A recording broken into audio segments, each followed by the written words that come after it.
Good morning, everyone. This is Heavy Lead Enthusiast, and today I want to talk about a little experiment I was doing in 350 Legend, something I'm very excited about, and I have pretty good results for a $450 gun.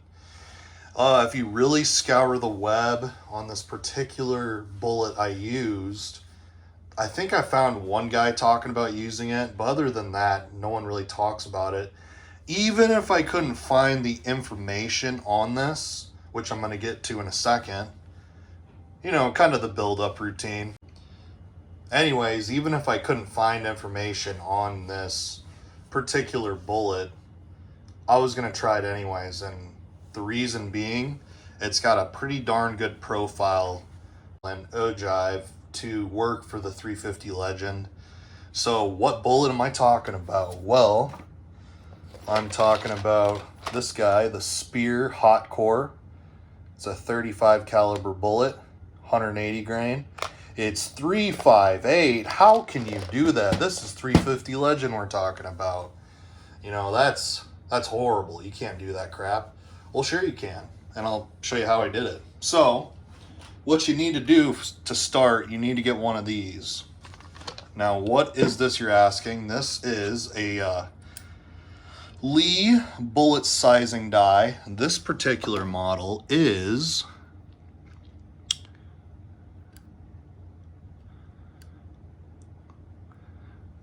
I hope you guys can see this. The light's picking up on my end, but not sure if you can see it. But anyways, it's a Lee 356 bullet sizing die. So to answer your guys' questions, if anyone has ever questioned, hey, can you size, full metal jackets, any kind of bullet with a copper jacket in a Lee sizing die? Yes, you can, within certain parameters, I would say. So these bullets are 358, right? Now, I want to size them down to fit into the 350 Legend. So the SAMI specs for the 350 Legend is the maximum bullet diameter is 357, okay? If you read forums online, they're going to freak you out, and there's going to be people that say you can't shoot 357 bullets in a 350 Legend. Well, at least with the Ruger American Ranch, you can. Now, there can be times where it doesn't seem like it wants to chamber smoothly, but it absolutely is safe and fits, and it's within SAMI specs. So, with that in mind, the 356 sizing die only sizes it down to 357. My guess is due to jacket and maybe the lead inside the bullet springs back, because I tried using a 357 sizing die, same make, Lee. It maybe sized it down from 358 to 0.3575, and that was not chambering at all in my case gauge thing I've shown on past videos for the 350 Legend. It's a Lyman orange deal, to check your cartridge is in spec and it fits in the chamber. Anyways, yeah, so you absolutely can, and it's worked for me, and I will tell you this, the accuracy blew me away. I mean, let's remember, guys, the Ruger American Ranch, is a $450 gun. So I didn't expect too much out of it. My earlier test showed it had potentials accuracy. Now, what got me, if I go back to earlier tests, I want to show you guys this so you can kind of put this all into perspective. So, hope you guys can, let me zoom out here. Okay, that's the farthest I can zoom out, I guess. So, I showed this earlier on my channel with, here's me testing a 9mm pistol bullet, which would be .355. I think I mic'd it at. And I did mic these factory soft points by Winchester. They're 180 grain. Those also were 0.355. So I think some of this group is my shooting because I tried it another day. I was able to shoot it, I think, in a 2.5 to 3 inches. So it's not 5.5 inches. It's not that bad, but it's hard to get it to group like much better than this. So I think 3 to 2.5 inches was the best I could do on a really good day of me shooting. I also don't have a lead sled. I have a just like Caldwell bags, and I have to, there's human element in it, unfortunately. I don't have a lead sled. I used to have one, but well, not a lead sled, but a cheaper variant, and it broke pretty quick. So I kind of realized, yeah, it could be just some of my shooting, but also I think the bullet diameter is not ideal for this particular gun. Because there's no way, it's a bolt action gun. I know it's a Ruger, it's not super expensive, it's probably not the best you can buy, but it's got to shoot better than, 3 inches, 2.5, 3 inches. It's a modern gun. At least 1.5 inches to 1 inch at 100 yards, mind you. So I did some testing before I worked up some hand loads, and I'll get into that in a second. So let me adjust the camera here. Maybe you guys can see this a little better.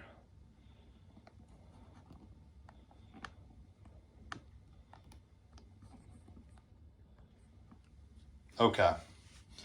So this is 21 grains of IMR 4227. This is 21.5. These are with different overall lengths. So the bottom group is 2.245. I don't know why this isn't. Anyways, the top one is 2.276. Now, I know that's over the max case overall, cartridge overall length, excuse me. But my Ruger seems to have a decently long throat, so those would chamber fine. Tried them both, and what I found is the case mouth needs to be just over on this bullet. So I'll show you an example here in a second. Here's the groups I have. I didn't measure them, but I would say they're probably like 3 inches, 3.5, not that good. Here, let me. Okay. So nothing to write home about for sure.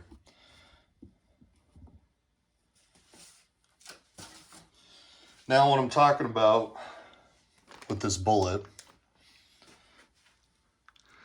is the longer overall length I was putting right in the crimp groove, which kind of has me a little worried because this particular cartridge head space is on the case mouth.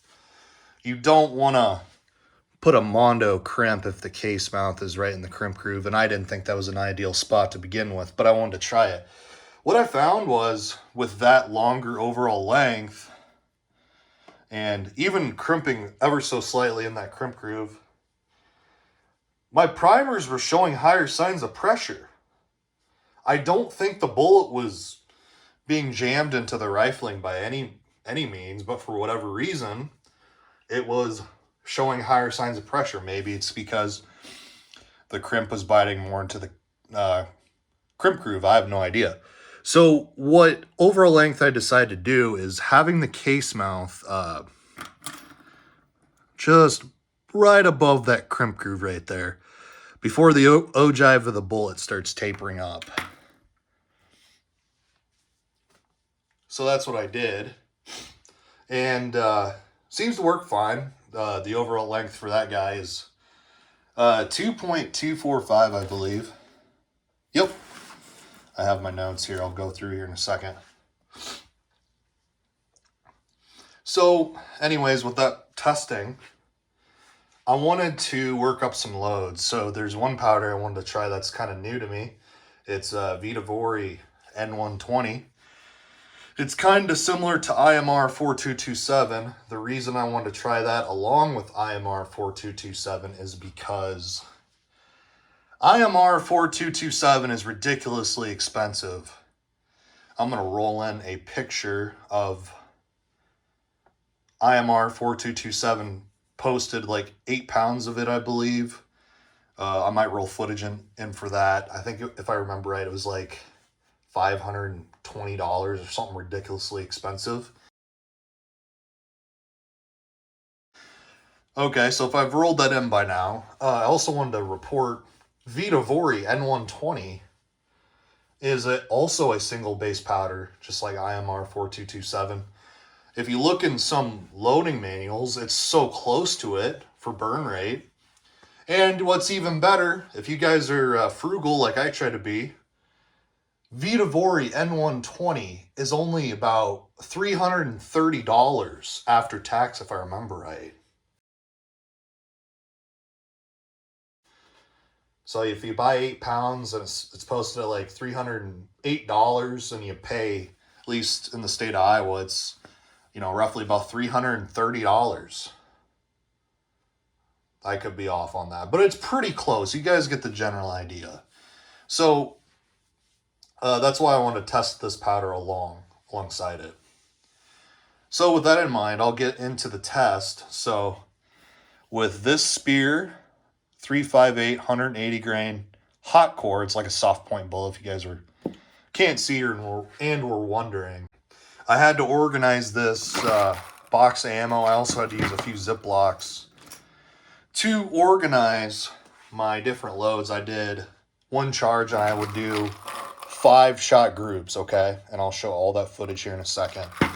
This video may go a little longer just because there's so much information and data I have to share with you guys. So anyways, excuse me. With IMR 4227, here's my notebook. I got some data from Hodgson and Lyman. So for the minimum and maximum charges with 350 Legend, here's the loads I did. I did 22 grains to 23.5, and these are labeled by numbers, as you guys will see in a second. So 22 grains, for example, would be, since 22 has a 1 on it, that would be this. One right here got 1,740 feet per second. Okay, so I did 6 IMR 4227 loads, and then for Vitavori, the only data I could find was for the 357 Remington Maximum, and I used their max charge as a starting charge for the 350 Legend since the case is a little longer. Started at 22.5, I went all the way to 24. So with all these loads, I did not have any pressure signs that I could see. There's no case head separation. Primers all look pretty healthy. So the first 6 here, so from left to right, 1, 2, 3, 4, 5, 6. These first 6 rows of 5, this would be a charge, this would be a charge, this would be a charge. So each row is 1 charge, or column, whatever. So if you guys wanted to look at the primers,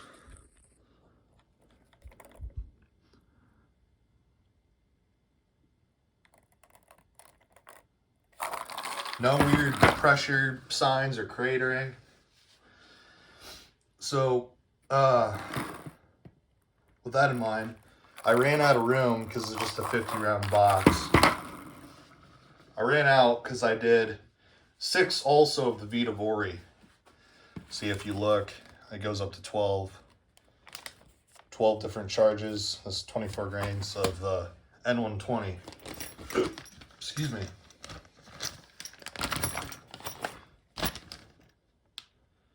So,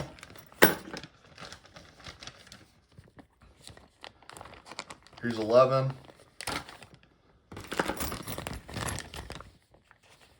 And here's the 12th, 24 grains. I'd rip these out of the bag and show you, but they look exactly the same as the others. There's no notable differences, otherwise I'd show you guys. Also to note, one thing I started really liking for my range tests is doing a warm-up. Making some warm-up loads to get the gun hot and break your, kind of get some practice in before you start testing loads, because at least for me, like sometimes the first 5 to 10 shots, I'm not in the zone in terms of shooting at my absolute, best that I can shoot.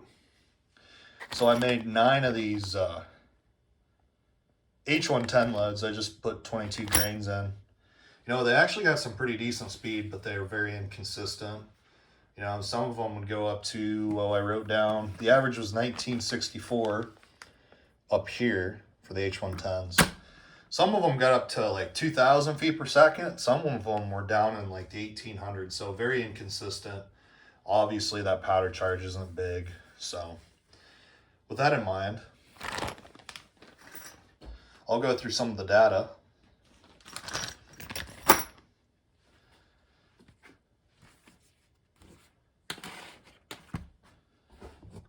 So with the first charge, as I said, the 1 to 6 is IMR 4227, and then the 7 to 12 would be the Vitavori N120. So with the second charge, I got 1786, third charge 1819,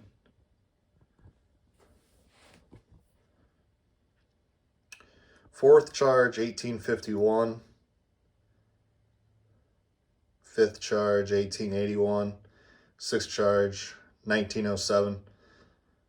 So that's all for the IMR 4227. And if I can zoom in here, I wrote down some of the standard deviations and spreads to compare to the N120 loads, because I was really interested in like the higher up charges of N120. The standard deviation wasn't that good.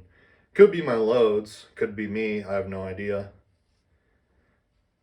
So with 4227, I got up to 1907, being 1 grain under the max. With N120, I started out a little higher at 1809 with the lightest charge of 22.5. So apparently N120 is just slightly slower burning, so I started 0.5 grains higher in charge weight than IMR 4227. So 7, I got 1809, 8th charge 1823, 9th charge, or excuse 8th. Yeah, 9th charge 1844, 10th 1868, 11th 1903. Interesting with the 11th and 12th charge. 12th charge I got less velocity, although it's not by much. Could be a variance in my loads too. I measured, I weighed all these charges on a electronic scale. It could be the scale, I have no idea. Could just be how the load was made and it just produced a little less velocity. I have no idea. So standard deviation, the 9th, you got 11, 10th, you got 18, 11th, 19, 12th, 21. Compare that to the 4227. So 5 got 1852 feet per second of spread. 6 charge 1907, standard deviation 13.9, and 38 feet per second. I'd really look at that. So I'll also go through the charges quick, just so everyone has the opportunity to see in case I didn't show it. 7, I had 22.5. 8, this is for N120, by the way. So 7, 22.5, 8, 22.8, 9, 23.1. I went up in 0.3 increments. 10, 23.4, 11th, 23.7, 12, 24 grain. So this is in grains.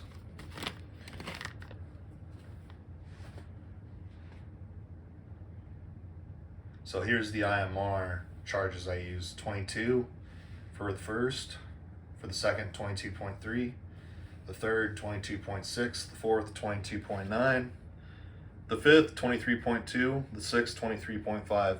This is kind of boring data, but I figured, you know, in case people are trying to research this cartridge, they have a fair amount of data. So with all that said, I'm gonna go forward to the targets here.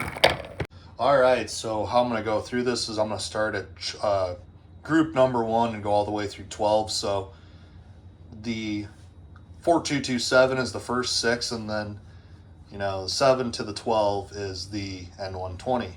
So with that said, I want to start out with saying both of these different powders had different points of impact. It was very interesting.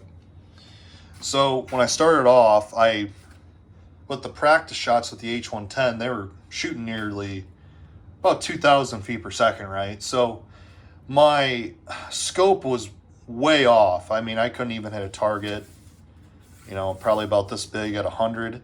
So I adjusted the scope up to where it was hitting near the bullseye. When I switched to start testing these loads, I found my point of impact way down here. So hitting what was supposed to be the second orange target. And so I got arrows pointing up to what individual charge that was. So the first shots with the 4227 did not group good. I don't know if you can see that, but this group right here was 4 inches, so not very good. Obviously, that's the first powder charge. It'll probably start tightening up as we go along. Not always, but. So that was the first. The second group was right here. You know what? I was actually wrong on this. I did not shoot a 1.4. I forgot this hole right here. So, big group. The second charge weight is not 1.4. That was my bad. So, with the third, here's the group here. I measured it from, I'm measuring all these from the farthest center to the other farthest center in the group. You know, putting my measurement tool in the middle just to give you guys like my standard of measurement. So the third shot 1.85 inches. So the fourth shot 1.4 inches. That's 1.4 inches. If we compare that to our other groups with other bullets, that's outstanding for a $400 to $450 gun. Could be $500 now with all this inflation going on. I have no idea. So here is group 5, and if you've noticed, the point of impact, since the velocity is increasing, is starting to rise up higher. So versus the first group that's printing way down here, by the fifth charge weight, which would be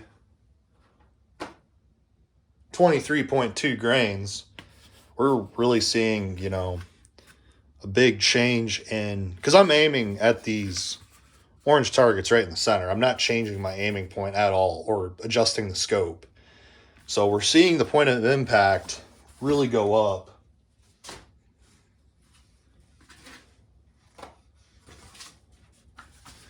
All right, so here's target 6. So here's that 6 charge with 23.5 grains of 4227. Printing at 1.62 inches. So the best groups of the day were, 1.5 inch groups to, inch and a quarter roughly.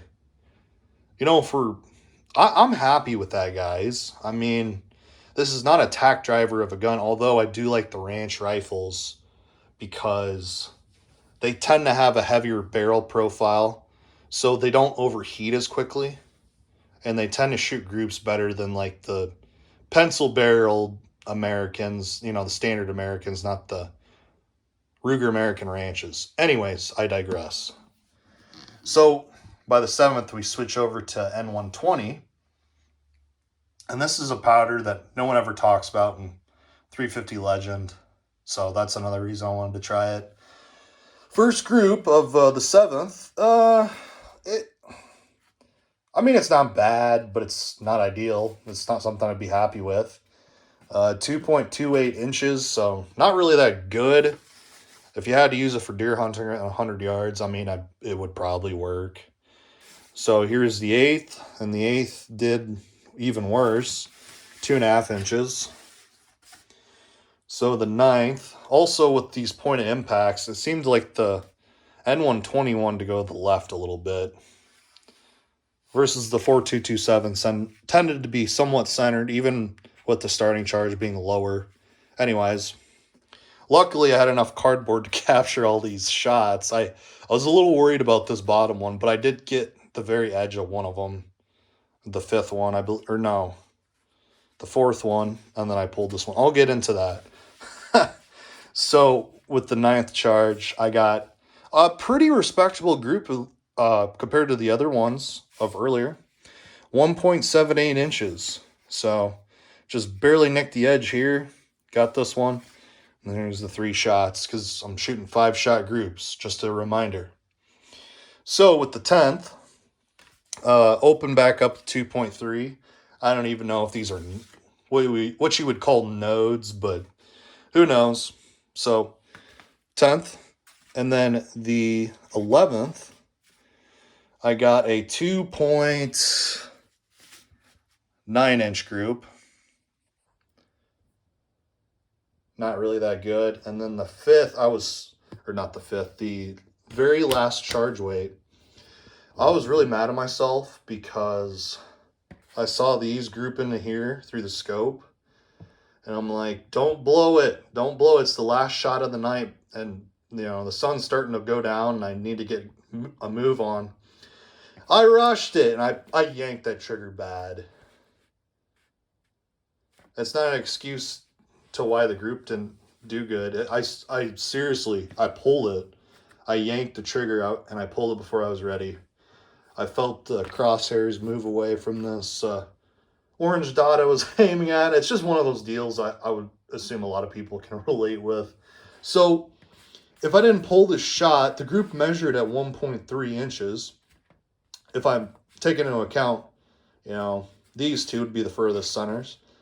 This is a 2.3 inch group. So guys, that's all the data I have at the moment. I think this is an excellent bullet for 350 Legend as long as this will expand. I think if you push it at least to 2,000 feet per second, it should at least get some decent expansion, at least at 100, 150 yards, but I will have to test that once I work a load up. My Ruger American Ranch really likes this bullet. It shoots a lot better than the .355 diameter bullets because it just seems like with those bullets, especially the cheap Full Metal Jacket, you got to kind of push them hard in order to get decent accuracy. I think it's all due to how the barrel is rifled. Let me give you guys an example. A Ruger Blackhawk that shoots 9mm and 357, I think the barrel is rifled at like .3555 or .356. Okay, well, that's kind of tight for a 357 bullet, and that's a little big for a 9mm bullet. Well, it tends to shoot both pretty good. It shoots 357 better.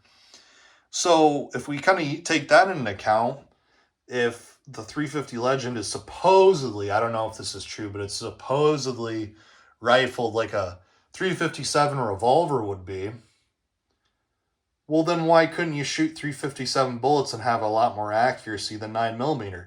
This is proof in the pudding right here. It really likes this. I just got to do some more load development. I haven't even pushed it up to its max. I plan on using more N120 loads going up in higher, even higher incremental charges, as well as with IMR 4227. I think this is a winner. As long as this bullet expands, this would be an excellent deer load you guys could use. And the bullets themselves are reasonably priced. I think you get a box of 100 at like, $32 to $34. Compared to the other brands that are way more expensive, Speer is pretty good. Hornady also makes some pretty affordable options, but I mean, this bullet's technically supposed to be like a 35 Remington or even a 35 Whalen or 358 Winchester bullet. But if it can expand at these lower velocities, I think it'll... And it's shooting good in this gun. I mean, I think it's a winner. So, another thing, guys, plan on making a video on powders very soon. I know I keep talking about it, not doing it, but I will. I also am planning on, well, I am thinking about if Vitavori N120 makes some accurate loads for me, I will think about posting a video about it being a possible alternative to IMR 4227, and it's a lot cheaper. So anyways, guys, that's the video. If you guys have any questions, feel free to comment. Please like, share, and subscribe, and have a good day. God bless.